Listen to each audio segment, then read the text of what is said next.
ಉಚ್ಚಾಟಿತ D K ಸಿದ್ದರಾಮಯ್ಯನವರು ಈಶ್ವರ್ ಖಂಡ್ರೆ ಅವರ B team ಆಗಿ ಭಾರತೀಯಲ್ಲಿ ಕೆಲಸ ಮಾಡ್ತಿದ್ದಾರೆ. ಬಿಜೆಪಿಯಿಂದ ಉಚ್ಚಾಟಿಸಲ್ಪಟ್ಟ ಡಿ ಕೆ ಸಿದ್ದರಾಮಯ್ಯವರು ಸದ್ಯ ಯಾವುದೇ ರಾಜಕೀಯ ಪಕ್ಷದ ಸದಸ್ಯರು ಇಲ್ಲ. ಅವರು ಮಾಡುವ ಕಾರ್ಯಕ್ರಮಗಳು ಬಿಜೆಪಿಗೆ ಹಾನಿ ಮಾಡುವ ದುರುದ್ದೇಶದಿಂದ ಮಾತ್ರ ಕೂಡಿರುತ್ತದೆ. ಅವರೇನೇ ಮಾಡಿ ಉಚ್ಚಾಟಿತ ಡಿ ಕೆ ಸಿದ್ದರಾಮಯ್ಯವರು ಈಶ್ವರ್ ಖಂಡ್ರೆ ಅವರ ಬಿ ಟೀಮ್ ಆಗಿ ಭಾರತೀಯಲ್ಲಿ ಕೆಲಸ ಮಾಡ್ತಿದ್ದಾರೆ. ಬಿಜೆಪಿಯಿಂದ ಉಚ್ಚಾಟಿಸಲ್ಪಟ್ಟ ಡಿ ಕೆ ಸಿದ್ದರಾಮಯ್ಯವರು ಸದ್ಯ ಯಾವುದೇ ರಾಜಕೀಯ ಪಕ್ಷದ ಸದಸ್ಯರು ಇಲ್ಲ. ಉಚ್ಚಾಟಿತ ಡಿ ಕೆ ಸಿದ್ದರಾಮಯ್ಯವರು ಈಶ್ವರ್ ಖಂಡ್ರೆ ಅವರ ಬಿ ಟೀಮ್ ಆಗಿ ಭಾರತೀಯಲ್ಲಿ ಕೆಲಸ ಮಾಡ್ತಿದ್ದಾರೆ. ಬಿಜೆಪಿಯಿಂದ ಉಚ್ಚಾಟಿಸಲ್ಪಟ್ಟ ಡಿ ಕೆ ಸಿದ್ದರಾಮಯ್ಯವರು ಸದ್ಯ ಯಾವುದೇ ರಾಜಕೀಯ ಪಕ್ಷದ ಸದಸ್ಯರು ಇಲ್ಲ. ಯಾವಾಗ ಜೈಲಿಗೆ ಹೋಗಿ ಬಂದ್ರು ಅಲ್ಲಿ ಜನರ ವಿಶ್ವಾಸವನ್ನು ಕಳ್ಕೊಂಡ್ರು, ಈ ರಾಜಕೀಯ ನೆಲೆಯನ್ನು ಕಳ್ಕೊಂಡ್ರು. ಸೊ ಇಂಥ ಪರಿಸ್ಥಿತಿದಾಗ ಅವರು ತುಂಬಾ ಹತಾಶರಾಗಿದ್ರು. ಒಂದೇನೋ ಬೇರೆ ತಲೆಯಲ್ಲಿ ಇಟ್ಕೊಂಡು ಬಿಜೆಪಿಯ ದಿಕ್ಕು ಭಾಲ್ಕಿಯಲ್ಲಿ, ಎಸ್ಪೆಷಲಿ ಭಾಲ್ಕಿಯಲ್ಲಿ ಇರ್ತಕ್ಕಂಥ ಬಿಜೆಪಿಯ ಕಾರ್ಯಕರ್ತರ ದಿಕ್ಕನ್ನು ತಪ್ಪಿಸ್ತಕ್ಕಂಥ ಕೆಲಸ ಮಾಡಲಿಕ್ಕೆ ವ್ಯವಸ್ಥಿತವಾಗಿ ಕಾರ್ಯಕರ್ತರ ದುರ್ಬಳಕೆಯನ್ನು ಮಾಡಿಕೊಡ್ತಾ ಇದ್ದಾರೆ. ಕಾರ್ಯಕರ್ತರಿಗೆ ಒಂಥರ ದಿಶಾಭೂಲ್ ಮಾಡಿ ದಿಕ್ಕು ತಪ್ಪಿಸಿ ನಾನು ನಿಮ್ಮವನೇ ಅನ್ನೋ ರೀತಿ ಬಿಜೆಪಿ ಏನನ್ನ ಹೇಳ್ಕೊಂಡು ಅವರನ್ನು ದುರ್ಬಳಕೆ ಮಾಡ್ತಕ್ಕಂಥ ಕೆಲಸ ಮಾಡ್ತಿದ್ದಾರೆ. ಈ ಉಚ್ಚಾಟಿತ ಡಿ ಕೆ ಸಿದ್ದರಾಮಯ್ಯವರಿಗೂ ಗೊತ್ತಿದೆ ರಾಜಕೀಯದಲ್ಲಿ ಈಗ ಅವರ ಭವಿಷ್ಯ ಮುಗಿದಿದೆ ಅಂತ ಅವರಿಗೂ ಗೊತ್ತಾಗಿದೆ. ಇವತ್ತಿನ ಬಲ್ಲ ಮೂಲಗಳ ಪ್ರಕಾರ ಈಗ ಅವರ ನಡವಳಿಕೆ ಬಿಜೆಪಿಯನ್ನು ಹಾನಿ ಮಾಡುವ ಉದ್ದೇಶದಿಂದಲೇ ದಿನಕ್ಕೊಂದು ಸಂಘಟನೆ ಹುಟ್ಟಿಸ್ತಾ ಇದ್ದಾರೆ ಅಂತ ನಾನು ಮುಂಚೆ ಹೇಳಿದ್ದೀನಿ, ಈಗ ರಿಪೀಟ್ ಮಾಡ್ತಾ ಇದ್ದೀನಿ. ಕಟ್ಕೊಂಡು ಕಾರ್ಯಕ್ರಮಗಳು ಹಾಕೋತಾ ಇದ್ದಾರೆ. ಒಂದೊಂದು ಸಂಘಟನೆ ಹುಟ್ಟಿಸಿ ಅದರ ಹೆಸರ ಮೇಲೆ ಕಾರ್ಯಕ್ರಮ ಹಾಕೊಳ್ತಾ ಇದ್ದಾರೆ. ಅವರು ಕಟ್ಟಿರುವ ಸಂಘಟನೆಯ ಮುಖಾಂತರ ಹಮ್ಮಿಕೊಳ್ಳುವ ಕಾರ್ಯಕ್ರಮ ಡಿ ಕೆ ಸಿದ್ದರಾಮಯ್ಯ ಅವರು ಏನು ಸಂಘಟನೆ ಕಟ್ಟಿ ಏನು ಕಾರ್ಯಕ್ರಮ ಹಮ್ಮಿಕೊಳ್ತಾ ಇದ್ದಾರೋ ಆ ಕಾರ್ಯಕ್ರಮಗಳಿಗೂ ಬಿಜೆಪಿಗೂ ಯಾವುದೇ ಸಂಬಂಧ ಇರುವುದಿಲ್ಲ.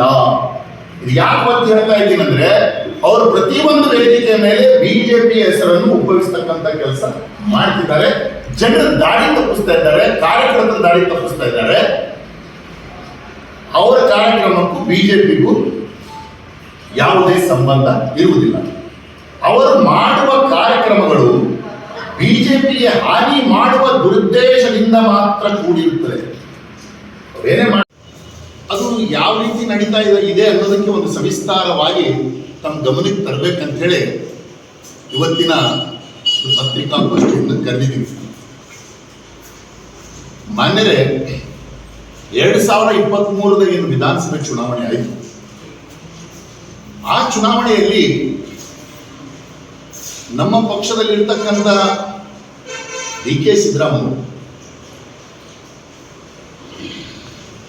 ಖಾನಾಪುರವರೆಗೆ ಬಿಜೆಪಿ, ಖಾನಾಪುರ ನಂತರ ನಾನು ಬೇರೆ ಅಂತ ಹೇಳಿ ಬಹಿರಂಗವಾಗಿ ವೇದಿಕೆ ಮೇಲೆ ಹೇಳಿದರು. ಈ ಒಂದು ಸ್ಟೇಟ್ಮೆಂಟು ಆಮೇಲೆ ಬೀದರ್ ವಿಧಾನಸಭಾ ಕ್ಷೇತ್ರದಲ್ಲಿ ಪಕ್ಷದ ಅಭ್ಯರ್ಥಿಯನ್ನು ಬಿಟ್ಟು ವಿರೋಧ ಪಕ್ಷದ ಅಭ್ಯರ್ಥಿಗೆ ಸಪೋರ್ಟ್ ಬಹಿರಂಗವಾಗಿ ಮಾಡಿದ್ದಕ್ಕಾಗಿ ಕಂಪ್ಲೇಂಟ್ಸ್ ಎಲ್ಲ ಆಗಿ ರಾಜ್ಯದ ಶಿಸ್ತು ಸಮಿತಿಗೆ ಅದರ ಬಗ್ಗೆ ಎಲ್ಲ ದೂರುಗಳ ಹೋದ ಮೇಲೆ ಕರ್ನಾಟಕ ರಾಜ್ಯದ ನೀಡಬಾರದು, ಹಾನಿ ಮಾಡಬಾರ್ದು, ಸಹಕಾರ ಕೂಡ ನೀಡಬಾರದು, ಸ್ಪಷ್ಟ ಪಾರ್ಟಿ ಆದೇಶ. ಒಂದು ವೇಳೆ ಯಾರಾದರೂ ನಮ್ಮ ಪಕ್ಷದ ಪದಾಧಿಕಾರಿಗಳಾಗಿ ಕಾರ್ಯಕರ್ತರು ಯಾವುದೇ ಜವಾಬ್ದಾರಿ ಹೊಂದಿರತಕ್ಕಂಥವ್ರು ಈ ನಿಯಮದ ವಿರುದ್ಧ, ಅಂದ್ರೆ ನಮ್ದೇನು ಈಗ ಒಂದು ಸಂದೇಶ ನಾವೇನು ಕೊಡ್ತಾ ಇದ್ವಿ, ಇದ್ರ ವಿರುದ್ಧ ಯಾರಾದರೂ ನಡೆದುಕೊಂಡ್ರೆ ಅದು ಪಕ್ಷ ವಿರೋಧಿ ಕೆಲಸವೆಂದು ಪರಿಗಣಿಸಿ ಪಕ್ಷದ ನಿಯಮಾನುಸಾರ, ನಮ್ಮ ಪಕ್ಷದ ಏನು ನಿಯಮ ಇದೆ ಅದರ ಅನುಸಾರ ಕ್ರಮ ಅವ್ರನ್ನ ಜರುಗಿಸಲಾಗುವುದು. ಅದು ಕ್ರಮ ಜರುಗಿಸಿದ ಮೇಲೆ ನನ್ನ ಮೇಲೆ ಕ್ರಮ ಜರುಗಿಸ್ರಿ ಅಂತ ಮಾತವ್ರು ಹೇಳಕ್ ಹೋಗ್ಬಾರ್ದು. ಯಾಕಂದ್ರೆ ಆಲ್ರೆಡಿ ನಾವು ಇದು ಮೆಸೇಜ್ ಕೊಡ್ತಾ ಇದ್ದೀವಿ. ಅದಾಗಿಯೂ ಕೂಡ ಭಾಗವಹಿಸ್ತೀರಿ ಅಥವಾ ಸಹಕಾರ ನೀಡ್ತೀರಿ ಅಂತಂದ್ರೆ ಅದಕ್ಕೆ ನೀವೇ ಹೊಣೆಗಾರರು, ಅಲ್ಲಿ ಭಾಗವಹಿಸಿದವರು ಸಹಕಾರ ನೀಡಿದರು. ಮತ್ತೆ ಇನ್ನೊಬ್ಬರ ಮೇಲೆ ಆರೋಪ ಮಾಡೋದಾಗ್ಲಿ ಮತ್ತು ಪ್ರತ್ಯಾಪ ಮಾಡೋದಾಗ್ಲಿ ಮಾಡಬಾರದು ಅಂತಕ್ಕಂಥ ಒಂದು ಉದ್ದೇಶದಿಂದ ಈ ಒಂದು ಪತ್ರಿಕಾಗೋಷ್ಠಿ ಹಮ್ಮಿಕೊಂಡಿದ್ದೀವಿ. ಈ ಪತ್ರಿಕಾಗೋಷ್ಠಿ ಮುಖಾಂತರ ಕ್ಲಿಯರ್ ಆಗಿ ಹೇಳೋದೇನಪ್ಪ ಅಂತಂದ್ರೆ, ಕೊನೆಯದಾಗಿ ಒಂದು ನಮ್ಮ ಪಕ್ಷದ ಪದಾಧಿಕಾರಿಗಳು, ಕಾರ್ಯಕರ್ತರಲ್ಲಿ, ಮುಖಂಡರಲ್ಲಿ ಒಂದು ಸಂದೇಶ ಏನು ಕೊಡ್ಬೇಕಂತ ಇದ್ದೀವಿ ಅಂದ್ರೆ, ಇವರು ಈಶ್ವರ್ ಖಂಡ್ರೆ ಅವರ ಬಿ ಟೀಮ್ ಆಗಿ ಪಕ್ಷಕ್ಕೆ ಹಾನಿ ಮಾಡುವ ಉದ್ದೇಶ ಇಟ್ಕೊಂಡು ಪಾಲಿಕೆಯಲ್ಲಿ ಈ ರೀತಿಯ ನಡವಳಿಕೆಯಿಂದ ನಡ್ಕೊಳ್ತಾ ಇದ್ದಾರೆ. ಅದರಲ್ಲಿ ನಮ್ಮ ಬಿಜೆಪಿಯ ಮುಕ್ತ ಕಾರ್ಯಕರ್ತರಾಗಿ, ಜವಾಬ್ದಾರಿ ಹೊಂದಿರತಕ್ಕಂಥವರಾಗಲಿ, ಅವರಿಗೆ ದಿಕ್ಕು ತಪ್ಪಿಸ್ತಕ್ಕಂಥ ಕೆಲಸ ಮಾಡಿ ಆ ಕಾರ್ಯಕ್ರಮಗಳಿಗೆ ಕರ್ಕೊಂಡು ಹೋಗಿ ಅವರನ್ನ ಅಲ್ಲಿ ಪಕ್ಷದ ಕಣ್ಣೆರಿಗೆ ನೋಟಿಸ್ ಬಿಡುವಾಗ ಮಾಡಿ ಅವರ ಭವಿಷ್ಯವು ಕೂಡ ಹಾಳು ಮಾಡತಕ್ಕಂಥ ಕೆಲಸ ಮಾಡ್ತಿದ್ದಾರೆ. ಅದಕ್ಕೆ ಅವರಲ್ಲಿ ವಿನಂತಿ ಇದೆ, ಇವರಂತೂ ಯಾವ ಕಾಲದಲ್ಲೂ ಪ್ರಾಮಾಣಿಕವಾಗಿ ಮಾಡಿಲ್ಲ. ಎಲ್ಲೇ ಏನು ಮಾಡಿದ್ರು ಕೂಡ ಎಲ್ಲವೂ ಉಲ್ಟಾ ಮಾಡ್ತಾರೆ. ಕ್ಲಿಯರ್ ಆಗಿರಲ್ಲ, ಡಬಲ್ ಸ್ಟ್ಯಾಂಡ್ ಇರ್ತವ್ರೆ.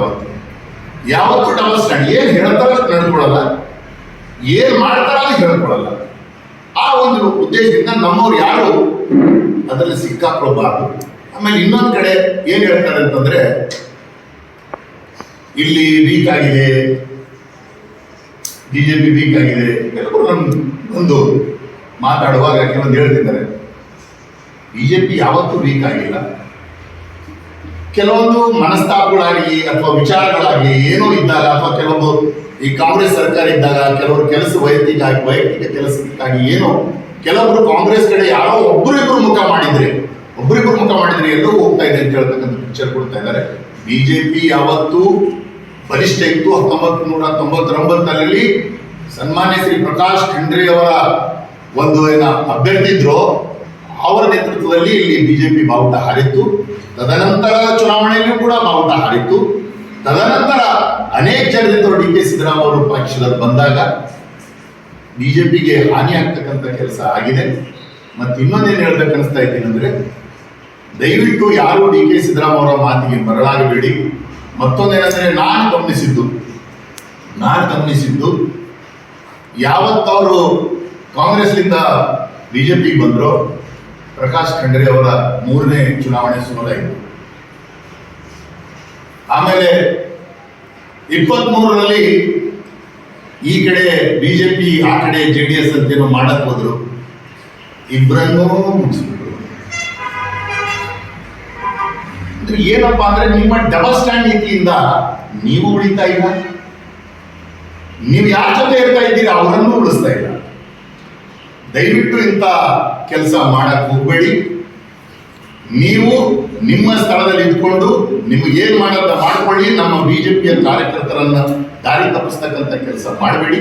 ಮತ್ತು ಅವ್ರು ದಾರಿ ತಪ್ಪಿಸ್ತಕ್ಕಂಥ ಕೆಲಸಕ್ಕೆ ನಮ್ಮವರು ಎಲ್ಲರೂ ಅನೇಕ ರೀತಿಯಿಂದ ಗೊತ್ತಿದ್ದು ಕೂಡ ಆ ಕಾರ್ಯಕ್ರಮ ಅದು ಪರ್ಸನಲ್ ಇದೆನೋ ಅಥವಾ ಅದು ರಾಜಕೀಯ ವೈಭವೀಕರಣದ ಕಾರ್ಯಕ್ರಮ ಇದೆನೋ ಅಂತೇಳಿ ಕಾಮನ್ ಸೆನ್ಸ್ ಇದ್ದವ್ರು ಯಾರಿಗೂ ಗೊತ್ತಾಗ್ತದೆ. ಏನ್ ನಡೀತಾ ಇದೆ, ಅದ್ರ ಹಿಂದೆ ಏನು ಉದ್ದೇಶ ಇದೆ ಅಂತ ಯಾರಿಗೂ ಗೊತ್ತಾಗ್ತದೆ. ಅಷ್ಟು ನಾವೇನು ಮುಗ್ದರಲ್ಲ.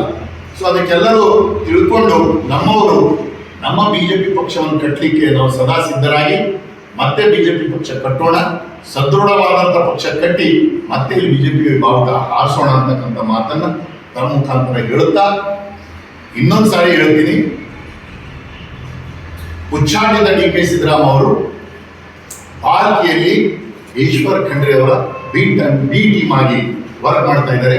ದಯವಿಟ್ಟು ಯಾರು ಅವರ ಮಾತಿಗೆ ಮರಳಾಗಿ ಬಿಜೆಪಿಯನ್ನು ಹಾನಿ ಮಾಡಬೇಡ ಅಂತ ಹೇಳ್ತಾ ನನ್ನ ಮಾತಿಗೆ ನಾನು ವಿರಾಮ